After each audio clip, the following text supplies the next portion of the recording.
Hemos venido el domingo pasado desarrollando una enseñanza basada en el libro de Lucas, capítulo 13.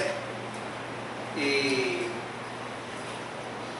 vimos la primera parte de los primeros 5 versículos. Para comenzar en esta mañana, quisiera contarles una historia verdadera. En la casa de mis padres, cuando yo tenía por ahí alrededor de unos 14 o 15 años, o sea, hace poco, y en esa realidad que vivían mis padres, tenían un árbol de papaya, o un papayo, tenían allí, y ese papayo estaba precisamente en un lugar en que había que expandir para construir unos baños. Las casas de antes tenían los baños en la cola del patio, y mi papá quería hacer esos baños pegados a la casa. Entonces, pero había ese problema con ese papayo. O sea, ese papayo estaba donde debía. Entonces eso fue un litigio tremendo entre mi papá y mi mamá para poder solucionar. Hubo que buscar a las Naciones Unidas para poder atender esa problemática hasta que encontraron una solución. Y la solución fue que un vecino se ofreció a cobar alrededor del papayo, sacarlo de ahí con todo y raíces y trasladarlo a otro lado. Se hizo toda la operación, se trasladó, pero mi papá le tenía una cosa a ese papayo. O sea, porque además de que estaba ocupando espacio, que estaba interrumpiendo para el desarrollo de la construcción, estaba con otro serio problema, que no daba fruto. Y entonces los vecinos decían que había que machetearlo, le daban unos machetazos que en cruz, que había que meterle unos clavos para que... Y de todas las recomendaciones, pero ese árbol, y mi mamá siempre dándole como esperanza que hay que darle. Mi papá ya estaba como agotado de la paciencia, que quería derribar ese papayo, pero mi mamá siempre buscaba como otra opción. Que me recomendaron este fertilizante, vamos a echarle para que produzca. La verdad es que nunca produjo fruto ese palo de papaya. Y eso es muy frustrante, ¿verdad? Cuando usted siembra algo, los que han estado en el campo, o los que tienen en su casa jardines, que siembran una plantica esperando que les dé una flor, o que les dé un fruto, y pasa el tiempo y no se da. Eso es frustrante y hay dolor, aunque a veces usted quiere darle oportunidad a esa matica o a ese árbol. De eso se trata la parábola de esta mañana. La parábola de la higuera sin fruto. Entonces vamos a mirar allí en el computador, por favor, nos va buscando Samuel la lectura que está allí, pero antes vamos a orar. Señor, aquí estamos en esta mañana con el deseo de aprender de tu palabra. Gracias, Señor, por tus enseñanzas, y gracias porque ellas son útiles para cada uno de nosotros. Muchas gracias porque ellas son las que dan testimonio de ti. Y como dijo el evangelista, en ellas, Señor, tenemos palabras de vida eterna. Guíanos y dirígenos en esta mañana, en el nombre de Jesús. Amén. Hay 2 versiones de la Biblia que yo quiero leer en esta mañana, pero quiero leer todo el texto donde leímos la vez pasada y hablamos de los versículos 1 al 5. Entonces vamos a leer en la versión que normalmente todos tenemos allí, la Reina Valera. Entonces, texto de Lucas 13, 1 al 9. Esa es una buena manera de poder entender ciertos pasajes, leerlos en varias versiones. En esos días, versión de Reina Valera de 60, le informaron a Jesús que Pilato había asesinado a varias personas de Galilea mientras ofrecían sacrificios en el templo. ¿Seguimos?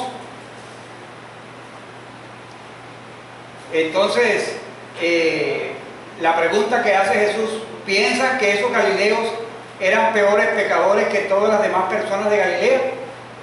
Preguntó Jesús. ¿Por eso sufrieron? De ninguna manera. Y ustedes también perecerán a menos que se arrepientan de sus pecados y vuelvan a Dios. ¿Y qué piensan de los 18 que murieron cuando la torre de Siloé les cayó encima? ¿Acaso eran los peores pecadores de Jerusalén? No. Y les digo de nuevo, a menos que se arrepientan, ustedes también perecerán. Entonces luego, después de eso, Jesús les cuenta la siguiente historia. O sea, en la Biblia de ustedes aparece, o en la mía también, parábola de la higuera Estés. Les cuenta una parábola, les cuenta una historia.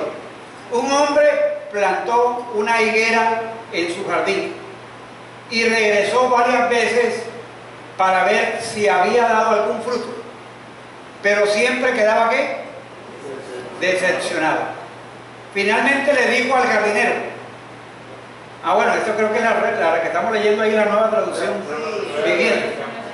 Finalmente le dijo al jardinero: llevo 3 años esperando y no ha producido ni un solo higo. Córtala, solo ocupa espacio en mi jardín.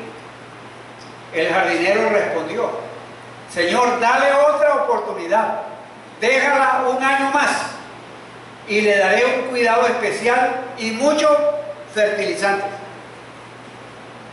Y si el año próximo da higos, bien, si no, entonces puedes cortarla. Y luego empieza con otra narración. Esas son de esas parábolas, esa historia que dejan al oyente. Bueno, ¿y qué pasó con la higuera? ¿Dio fruto o no dio fruto? ¿La cortaron o no la cortaron? Sigamos leyendo. Vamos a leer los versículos 6 al 9 en la otra versión, Reina Valera. Ahora sí, del 6, pase al 6.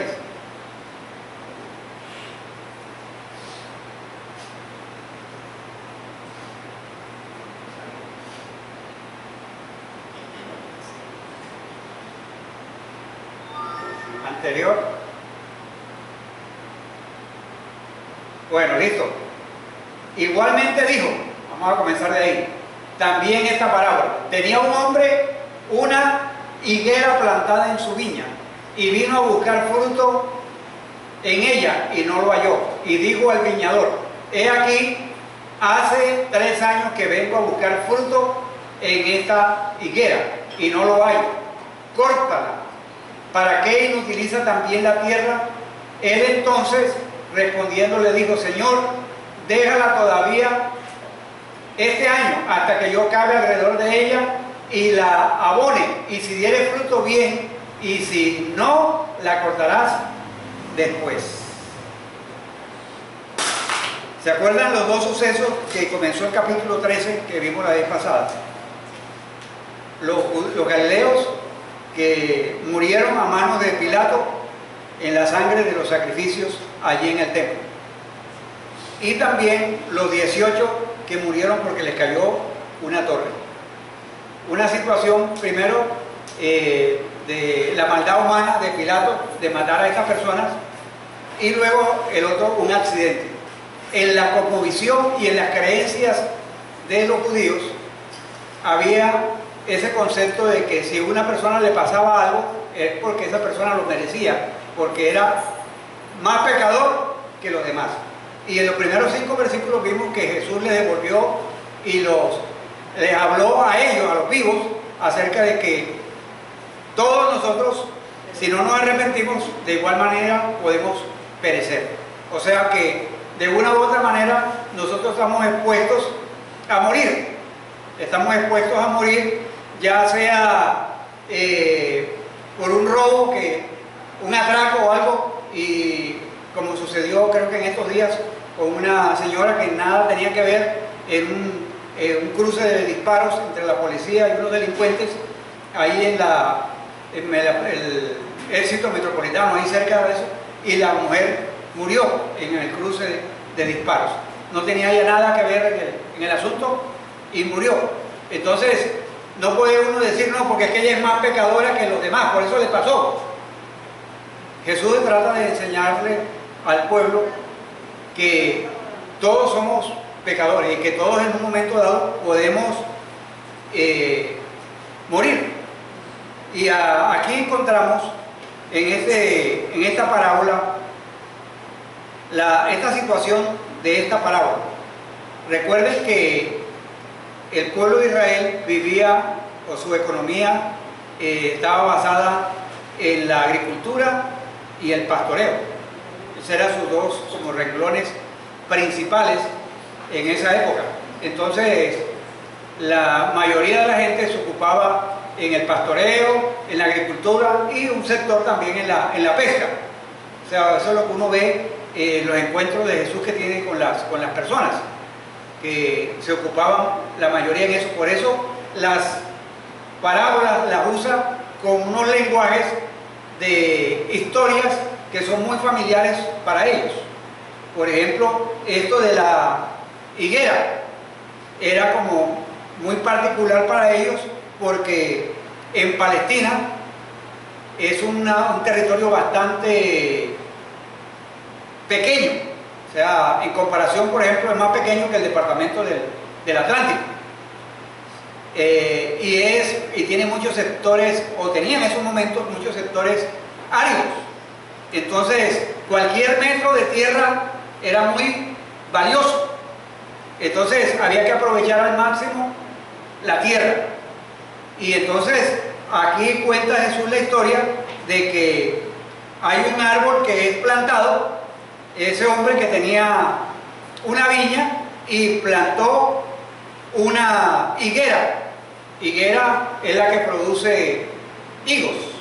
¿Se acuerdan? En la Biblia se menciona mucho la higuera. Aunque la higuera no florezca ni en sus vides haya fruto, con todo yo me alegraré en Jehová. Habacuc capítulo 3, los últimos versículos.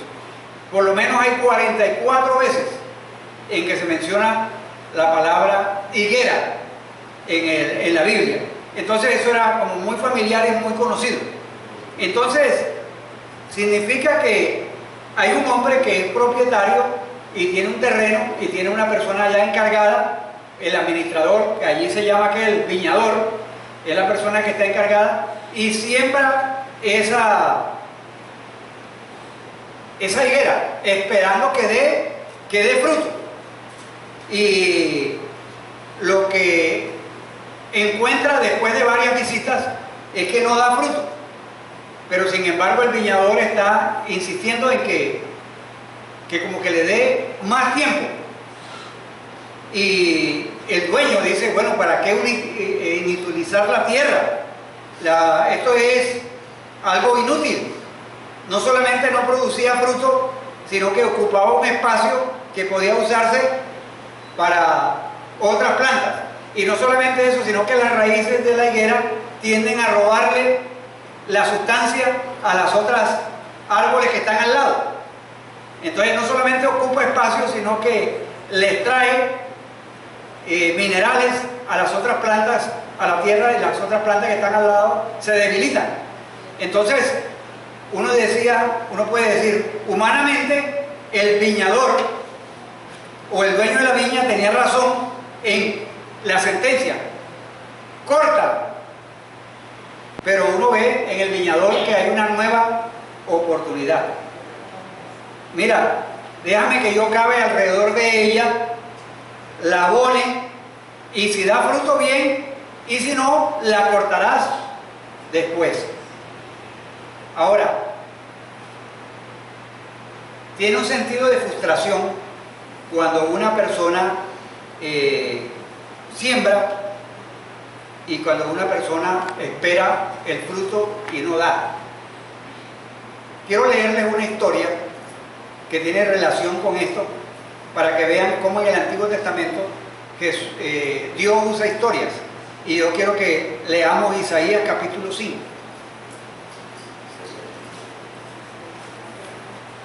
Ahí la historia no es de una higuera, sino de una vid.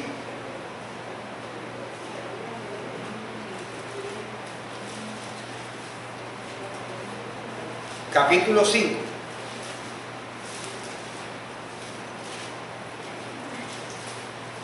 Dice Isaías, capítulo 5. Ahora cantaré por mi amado el cantar de mi amado a su viña. Tenía mi amado una viña en una ladera fértil. La había cercado y despedregado y plantado de vides escogidas. Había edificado en medio de ella una torre y hecho también en ella un lagar. Y esperaba que diese uvas. ¿Y dio qué? Uvas silvestres. Otras versiones dicen que esperaba que diera uvas dulces y dio uvas amargas. O sea, que no era buena para lo que había preparado. O sea, noten aquí, el dueño de la viña compra y siembra y escoge lo mejor, podríamos decir, un tallo bien seleccionado. Lo siembra y se anticipa a la cosecha que va a tener. Construye una torre, construye un lagar. El lagar es donde se pisan las uvas. O sea, este hombre está pensando ya en la proyección de lo que le va a dar esas plantas de uva. Entonces él está ideando: a tanto tiempo esto me va a dar uvas dulces, y yo tengo que tener un lagar para pisarlas y sacar de allí el extracto y el vino. Pero la historia dice que no dio uvas dulces, sino uvas silvestres, dice aquí, uvas amargas. Ahora pues, vecinos de Jerusalén y varones de Judá, juzgad ahora entre mí y mi viña. ¿Qué más podía hacer a mi viña que no haya hecho yo en ella? ¿Cómo esperando yo que diese uvas, ha dado uvas silvestres? Os mostraré pues ahora lo que haré yo a mi viña. Le quitaré su vallado y será consumida, aportillaré su cerca y será hollada. Haré que quede desierta, no será posada ni cavada, no podada ni cavada, y crecerán el cardo y los espinos. Y aún a las nubes mandaré que no derramen lluvias sobre ella. Ciertamente la viña de Jehová de los ejércitos es que la casa de Israel, y los hombres de Judá, planta deliciosa suya. Esperaba juicio, y he aquí vileza; justicia, y he aquí clamor. Está hablando, esa parábola en el Antiguo Testamento está hablando específicamente del pueblo de Israel, de lo que Dios esperaba del pueblo de Israel. Dios esperaba que ese pueblo de Israel fuera un pueblo que emitiera justicia, que fuera un ejemplo de justicia. Pero lo que encontró era vileza. Lo mismo que encontró el viñador después de ir a revisar la mata de la vid allí, y encuentra que da uvas amargas. ¿Cuál es el mensaje central de esta historia? Del capítulo 5. ¿Alguien me podría decir cuál es el mensaje central? ¿Felo? Lo que viene a mi mente es que Dios ha hecho provisiones completas para nuestra vida, para que demos frutos. Y Él espera que demos frutos. Ok. Entonces ese es el propósito fundamental. Dios creó al pueblo de Israel, ¿recuerda?, para que fuese luz a las naciones y alumbrara a las otras naciones, diera fruto, o sea, era el propósito de Dios para con el pueblo de Israel. Pero uno sabe a través de la historia que en algunos momentos sí el pueblo cumplió con ese papel, pero muchas veces no cumplió con ese papel. O sea, ni desde el más común en el pueblo, a los dirigentes, los sacerdotes, se desviaron a una. Y esa es la queja que encuentra uno en los profetas como Isaías, Jeremías, Ezequiel. En los profetas menores encuentra uno ese lamento de que se esperaba que el pueblo de Israel diera fruto bueno, dulce, agradable a las naciones, y dio frutos amargos. Quería decir también que Dios es misericordioso. Él está esperando todavía, está esperando por nosotros. Okay. Como el Señor de él, que dice que un año más vamos a ver si funciona. Bueno, listo, ya ahí vamos allá entrando ya a lo que es la interpretación de la parábola. La primera, de los primeros 5 versículos, no hay que desconectarlos de la realidad de los versículos 6 al 9. ¿Se acuerdan que allá decía, arrepentíos, porque si no, pereceréis igualmente? El llamado de los versículos 6 al 9 es el tiempo de convertirse, porque si no se convierten les va a pasar lo que le pasó a la higuera, y eso luego después lo vamos a ver que se relaciona con el pueblo de Israel en el mismo capítulo, cuando Dios le dice al pueblo que cuántas veces que llora por Jerusalén, cuántas veces quise juntaros como la gallina junta a sus polluelos y no quisiste. O sea, siempre el deseo de Dios es de que el pueblo de Israel viviera a la luz, dando fruto para su honra y su gloria, pero vivían una vida en la cual no honraban a Dios. Entonces, esta sección del pasaje es: conviértanse ahora, el tiempo se acaba. Y es cierto en el sentido de que hay dos cosas que pueden suceder en cualquier momento. Uno es que el Señor venga en cualquier momento, el dueño de la vid venga en cualquier momento, y lo otro es que nosotros partamos de este lugar. Ninguno de nosotros puede garantizar y decir, no, yo voy a estar vivo hasta el año tal. No, o sea, si Dios quiere, o sea, puede ser mañana, pasado, o sea, en cualquier momento podemos nosotros morir. Pero lo importante es que nos convirtamos ahora. Ese es lo que el llamado que Dios le hace al pueblo. La gente a veces vive como si nunca fuera a morir. O cuando están en apuros, o cuando están en una situación difícil, buscan al Dios bombero, para que el Dios bombero le apague el incendio en su vida. Entonces, y ven la muerte como algo muy lejano, y es un error, porque todos estamos expuestos a que muramos en cualquier momento o que el Señor venga. Y entonces, la realidad de esta higuera que se nos presenta es una higuera que no da fruto. Y si no da fruto, el dueño piensa correctamente. Esta higuera, ahora hay que decir que por lo general una higuera daba fruto al tercer año, pero la ley decía que después de los 3 años no se podía recoger todavía el fruto, había que dejar el fruto allí. En un comentario que encontré me llamó la atención eso, de que había que, según Levíticos capítulo 10, versículo 23, dice lo siguiente, ¿alguien lo puede leer? Un comentario bíblico que se llama Siglo XXI, dice en una de sus notas, Levíticos 10, 23.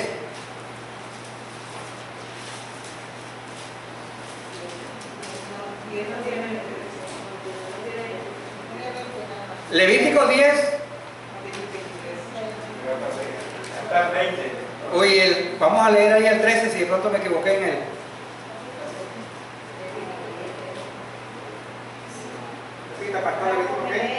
Levíticos 10.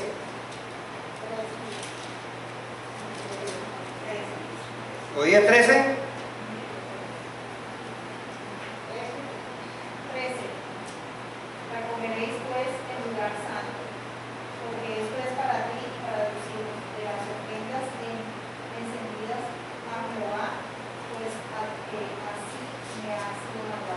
Bueno, hay un error ahí, no es ese, gracias Shirley, hay un error, pero la ley decía que un árbol, por ejemplo como la higuera, podía dar fruto a los primeros 3 años, pero a los 3 años, según la ley, esas primicias no se podían todavía consumir, sino que había que esperar, lo que implica que esta higuera debía tener por lo menos entre 4 o 5 años. O sea, porque ya el dueño había ido varias veces y no había encontrado fruto.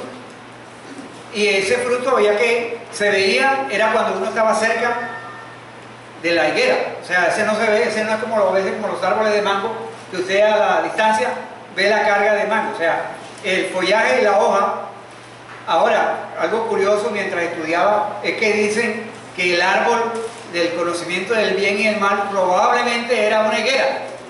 Porque ustedes se acuerdan que cuando ellos, Adán y Eva, pecaron, se cubrieron sus partes ¿con qué? Con una hoja, hojas de higuera. Entonces eso tiene unas hojas anchas, o sea, son los higos. La higuera son los higos que nosotros a veces, en mi casa hubo una mata de un arbolito de eso. Y eso hacen unas conservas bien sabrosas de eso. Entonces, se esperaba que diera fruto en esa época, o sea que había tenido suficiente tiempo para dar fruto y no dio. Por eso es la orden del propietario al viñador. Ya yo he venido, o sea, le he dado suficiente tiempo para que dé fruto y no lo haya. Córtala. ¿Para qué inutilizar también la tierra? O sea, para el dueño ya este árbol no valía la pena seguirle invirtiendo. Entonces, si usted siembra un árbol, a menos que a veces usted ha escuchado la expresión, ese árbol ni para leña sirve. Aquí encontramos el pasaje que ustedes. Dígamelo, léalo. Es Levítico 19:23. Oh, ok, léalo por favor. Dice: y cuando estéis en la tierra y plantéis toda clase de árboles frutales, consideréis como incircunciso lo primero de sus frutos. 3 años os será incircunciso. Su fruto no se comerá. Y el cuarto año todo su fruto será consagrado en alabanza de Jehová. Mas al quinto año comeréis el fruto de él para que os haga crecer su fruto. Yo Jehová vuestro Dios. Gracias, o sea, nada más ahí le faltó el palito al cero. Entonces, 19:23, gracias. O sea, miren, o sea que la ley prescribía el tiempo en que eso, o sea, que el dueño de la viña fue benévolo y conociendo la ley, o sea, le dio suficiente tiempo para que este árbol diera fruto y no diera fruto. Y no dio fruto. Hay un dicho que dice: hay que darle tiempo al tiempo. Hay que darle el tiempo al tiempo. Eso es cierto. Y a veces decimos, como estaba expresando yo ahorita, que a veces decimos de un árbol, ese árbol ni para leña sirve. Cuando se llega a un punto así, o sea, es lo que decimos de pronto, que no hay retroceso para ese árbol. O sea, y lo mejor es cortarlo. Vamos a leer Mateo 23, 37 a 39 para ir pensando en la realidad a quién se está refiriendo a través de esta parábola, que es una de las pocas parábolas que deja al oyente de una manera estupefacta. Vamos a leer Mateo 23, 37 al 39.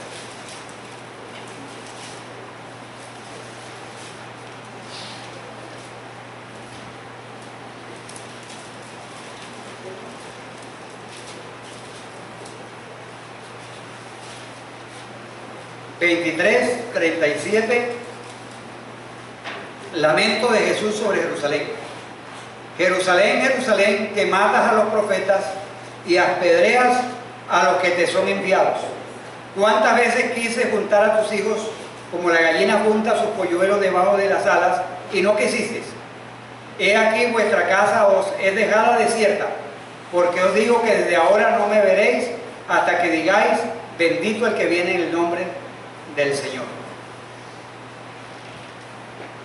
Si uno lee los evangelios y la historia bíblica, se dará cuenta que esas palabras de Jesús estaban refiriéndose a Israel, al pueblo de Israel, que esperaba que diera frutos. Y no se arrepintieron. Y recuerdan ustedes que en el año 70 de Jesucristo, Tito vino y destruyó a Jerusalén, y se cumplió lo que dijo Mateo 24, de que no quedaría piedra sobre piedra. ¿Se acuerdan que cuando salieron del edificio, del templo, los discípulos le decían a Jesús que mirara la hermosura de templo que tenían, que eso era como un ícono, eso era lo mejor que ellos tenían? Y Jesús les desbarató todos esos pensamientos diciéndoles que no iba a quedar piedra sobre piedra. El Dios de Israel, el Dios que siempre ha amado a ese pueblo, le ha dado muchas oportunidades. Felipe dijo ahorita claramente que el empleado, la persona que estaba allí, quería darle otra oportunidad. O sea, que el dictamen, la sentencia del dueño era: córtala ya. El viñador dijo: aguanta, déjame, y yo le cavo alrededor y compro el mejor fertilizante, lo abono bien y vamos a darle otro año más. ¿Se acuerdan que, bueno, ya ese arbolito debía tener por lo menos 6 años y no daba fruto? Sin embargo, un año más. Entonces pensaba yo, cuando Jesús está llorando, o sea, ese es un clamor: Jerusalén, Jerusalén, tú que matas a los profetas. ¿Cuántas veces yo he querido juntarlos? ¿Cuántas veces he querido tenerlos seguros bajo mis alas? Y no ha querido. Entonces pensaba, mis hermanos, no solamente en Jerusalén, sino a todo el mundo. ¿Cuántas oportunidades Dios le ha dado? Dios espera que la gente cambie. Si usted lee Génesis capítulo 6, usted se da cuenta que en esa época la maldad crecía, aumentaba. Miren otra vez capítulo 6 de Génesis.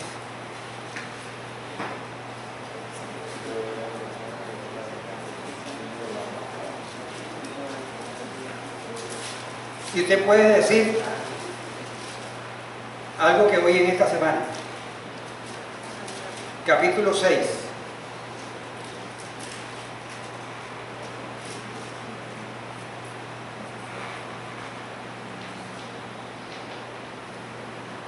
Versículo 5. Y vio Jehová que la maldad de los hombres era mucha en la tierra, y que todo designio de los pensamientos del corazón de ellos era de continuo solamente el mal. Y se arrepintió Jehová de haber hecho al hombre en la tierra, y le dolió en su corazón.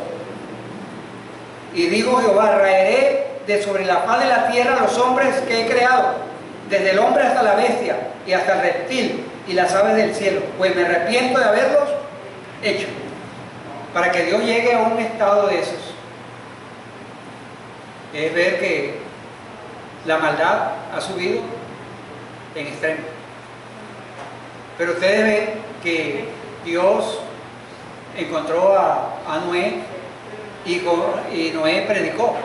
Noé enseñó por mucho tiempo, dándole oportunidad a que la gente se arrepintiera, la gente se convirtiera, y no se convirtieron. Entonces, una niña en una escuela dominical de 7 años escuchó esa historia del diluvio, y esa niña le hizo una pregunta a la maestra: maestra,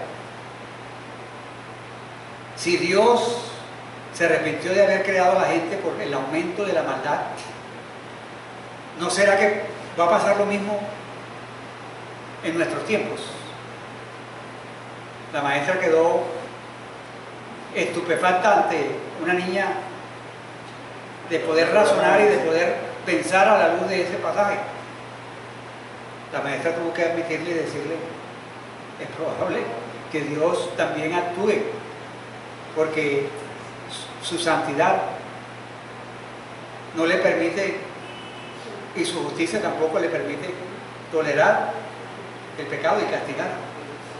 Pero a través de toda esa historia de Noé, uno ve que Dios dio oportunidad a la gente. O sea, no es que la gente no tuvo chance, porque a veces uno le habla a alguna persona y toda cuestión que se vuelva a Dios y se arrepienta y no.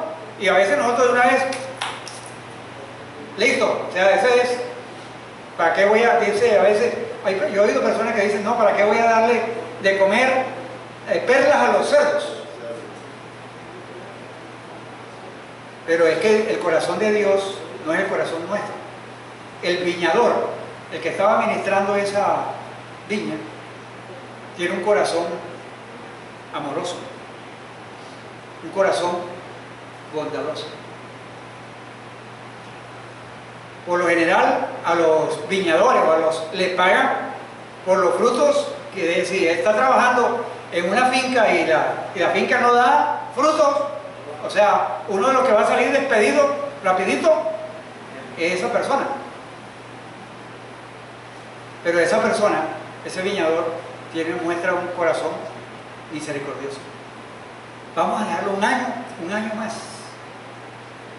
Y voy a acabarle. La pregunta que me he hecho durante estos días, mientras meditaba en este pasaje, ¿cómo es nuestro corazón? ¿Es un corazón misericordioso? ¿O es un corazón en que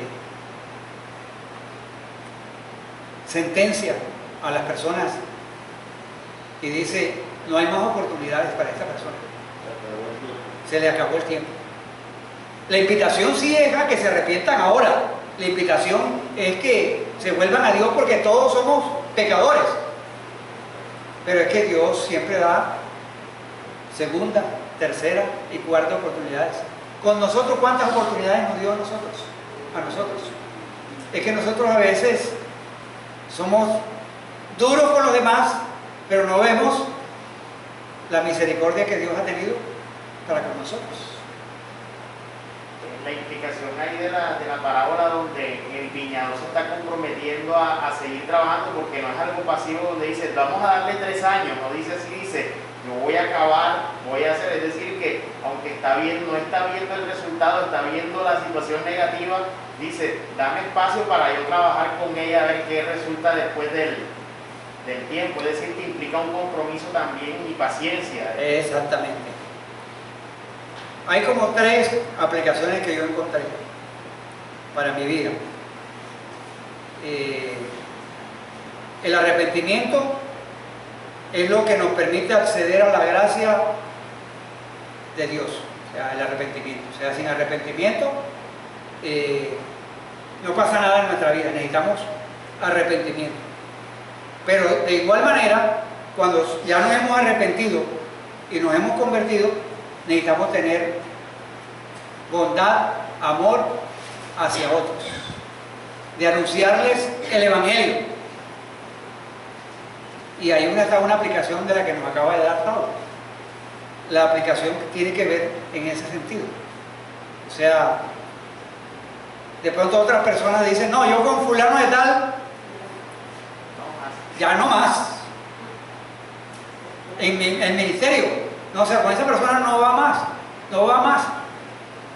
Cuando el de la parábola nos dice, aguanta ahí, Señor, déjame un año más, un tiempo más y yo trabajo con él y abono y todo cuestión esperando el resultado. En la relación con nuestra familia, nuestra esposa, nuestro esposo, nuestros hijos, con nuestros vecinos, con nuestros familiares cercanos que a veces les hablamos y no se arrepienten. No perdamos la esperanza. Recuerden que Dios nos ha dado muchas oportunidades a nosotros. Cuando yo leo esta historia o esta parábola y veo al viñador, veo al Señor Jesucristo. es el corazón del Señor Jesucristo, que se ve reflejado, ¿se acuerdan?, en el Padre del Hijo, que se va y vive perdidamente. Se malgastó todo lo que tenía. No era lo que él había trabajado, sino lo que era del papá. Se lo gastó por allá perdidamente. Y el papá siempre estaba pendiente de que su hijo regresara. Y cuando regresó no entró a cuestionarlo ni nada, sino a hacerle una gran fiesta. Y en el proceso, claro que sí, tuvo que atender algunas cosas para ayudar en el corazón del hijo. Pero el hijo había tomado el camino de: Señor, yo he pecado contra el cielo y contra ti. Y tomó pasos. El corazón del Padre, el corazón del Hijo, es un corazón lleno de amor y bondad. Pero también, por otro lado, está en que si las personas no se arrepienten, después de usted de abonar, después de usted volver otra vez y deshiervar y toda cuestión, ya sí es una responsabilidad de la persona. Y ahí sí no puede usted decir: no, eso es, usted hizo lo que hizo y más de lo que debía hacer. Porque fácil para el trabajador, el viñador, decir: bueno, ya yo he trabajado esta cuestión y tú has visto que no ha dado fruto, yo estoy de acuerdo contigo. Menos trabajo para mí. O sea, es una mata menos que yo tengo que cuidar. Pero un año más, Señor, un año más, y yo trabajo, yo le cavo y le echo abono. ¿Cuál es nuestra actitud hacia este mundo? Hacia personas que están alrededor nuestro, las cuales vemos que la descomposición social que hay va cada día peor. O sea, lo que dice Génesis capítulo 6, la maldad va en aumento. Eso es una realidad. Pero también está una tarea, que es la tarea de proclamar. No pensemos, hermanos, que los valores van a cambiar porque están dos cristianos que están lanzándose y van a estar allá en el Senado y va a cambiar todo. Ya, el problema es del corazón. Es el Evangelio que produce cambio en la sociedad, en las personas. Y por eso necesitamos llevar a las personas el Evangelio de Jesucristo. Darles la oportunidad que conozcan a Dios. Me gustaría preguntarles, ¿qué otra lección encuentran ustedes, para ustedes, en esa historia de la higuera? A ver, mi hermano. Y luego Roberto.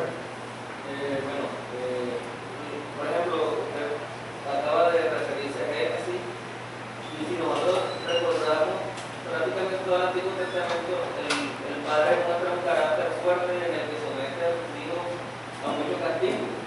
Hubo el diluvio, cuando Moisés, por ejemplo, estuvo los 40 años en el desierto, cuando Jeremías los condenaron al exilio, y así un sinnúmero de situaciones en el que el padre muestra firmeza, que muestra ser muy tajante. Y en la higuera me muestra que el hijo es más condescendiente, o sea, nos da una segunda oportunidad, nos da la oportunidad de poder salvarnos. ¿Ya? O sea, que él es el nuestro, o sea, y demuestra lo que ya dice la Biblia, o sea, que él es nuestro intercesor ante el Padre, y que siempre nos va a dar una oportunidad para poder salvarnos, ¿verdad? Que no es como el Padre, porque el Padre, su carácter, como mostró en el Antiguo Testamento, que era fuerte, él castigaba, que él era tajante, en cambio el hijo es más compasivo, o sea, nos da la gracia de salvarnos, nos da la oportunidad para que se pueda recuperar parte de la humanidad. El mediador, o sea, el mediador ahí intercediendo. El abogado que intercede por nosotros. Robert. Seguir muy lejos en el contexto de país, por ejemplo, alrededor de la violencia que se desató y que aún continúa, con masacres, con personas desaparecidas, debe servirnos, por ejemplo, debe servirnos de ejemplo el corazón de las víctimas, que con referencia a los acuerdos de paz decidieron perdonar, con la condición de que esa situación no se repita y que se conozca la verdad. Sin embargo, personas, y de pronto yo me incluyo dentro de ellas, que no hemos sido afectadas directamente por la violencia, porque ninguno de nuestros familiares ha sido víctima de desaparición o de violaciones o de desalojo de los sitios donde vivían. Decimos juicio, no merece más nada esas personas. Esa gente que causó esa masacre necesita juicio, mientras que las víctimas están diciendo perdón. Una lección Pero para analizar. hermano, en estas elecciones hay una circunscripción especial que se tomó del acuerdo de paz, una suscripción en algunos territorios para agentes de paz. Por tal de llevar, pero es que este gobierno no permitió que los acuerdos se desarrollaran, pero eso se desarrolló por un acto legislativo del Congreso. Entonces hay una circunscripción especial por la paz en algunos territorios donde ha habido más violencia.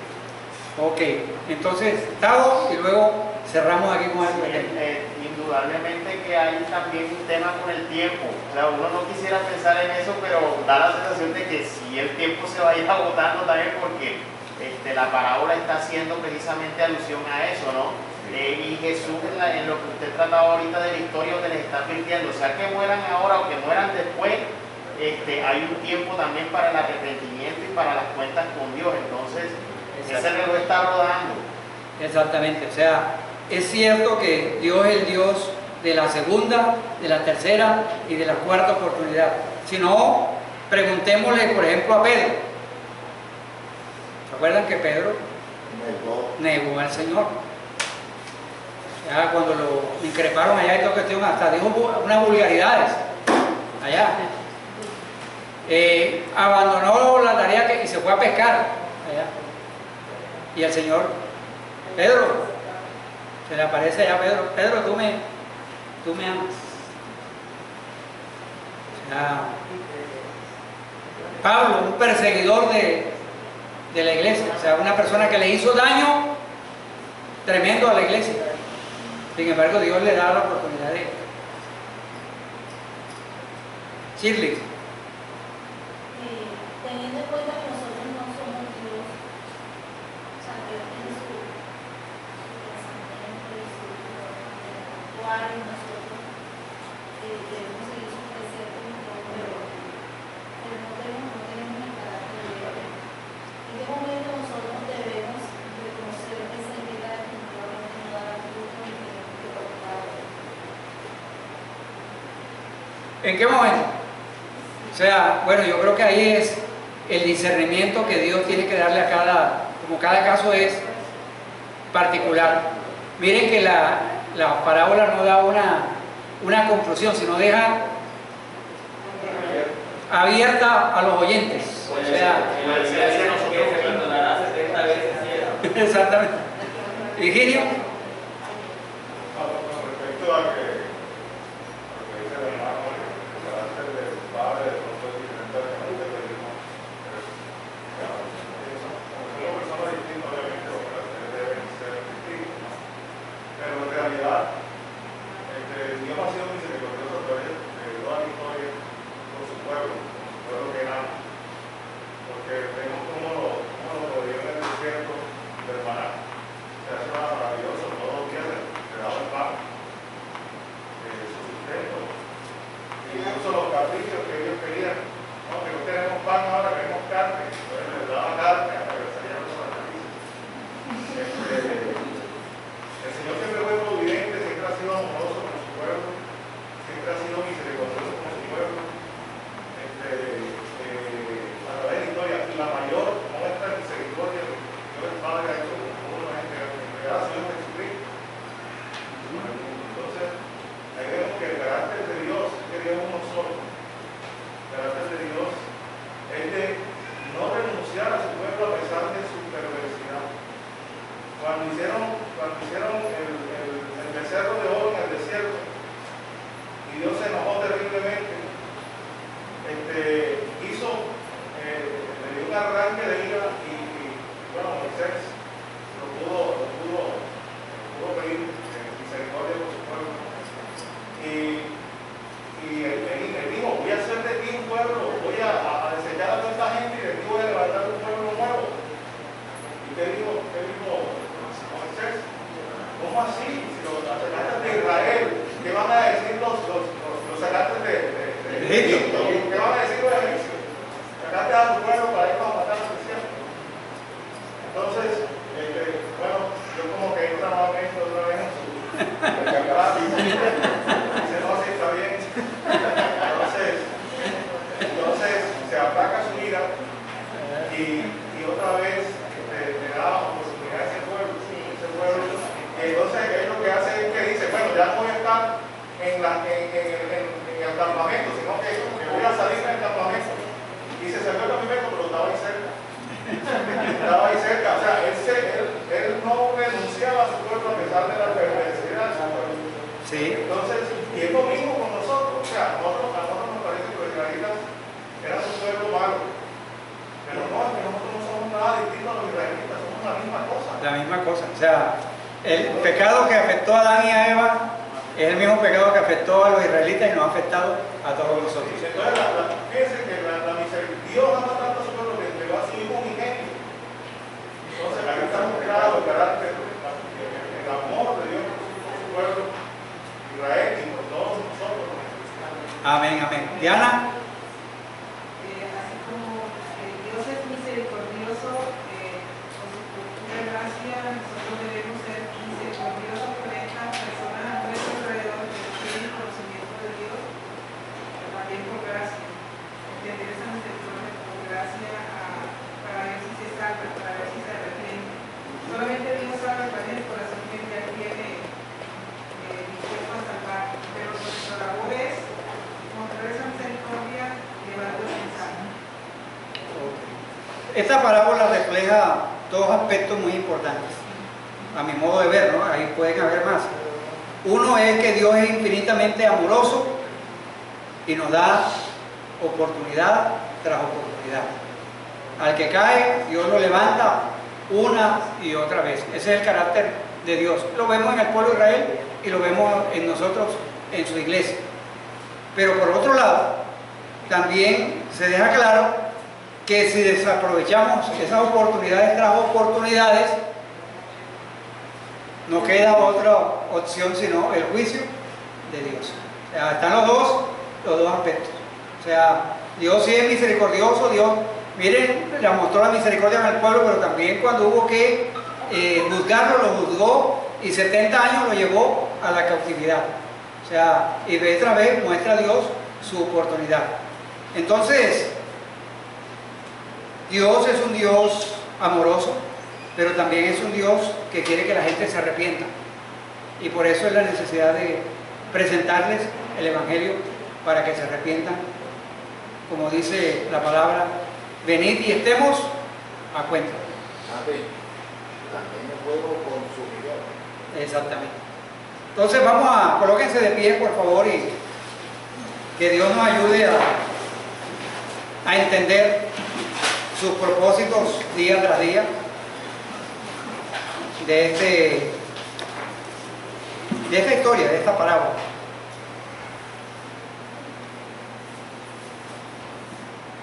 Señor, gracias por la manera en que tú nos hablas. Gracias, Señor, por que tú diste todos los elementos necesarios en las Escrituras para que nosotros demos fruto. Ha hecho las provisiones necesarias para que nosotros demos fruto. Y esto no se trata de si perdemos la salvación o la ganamos, porque la tenemos segura en ti. Pero la pregunta es, Señor, si estamos dando frutos para tu servicio, para tu reino,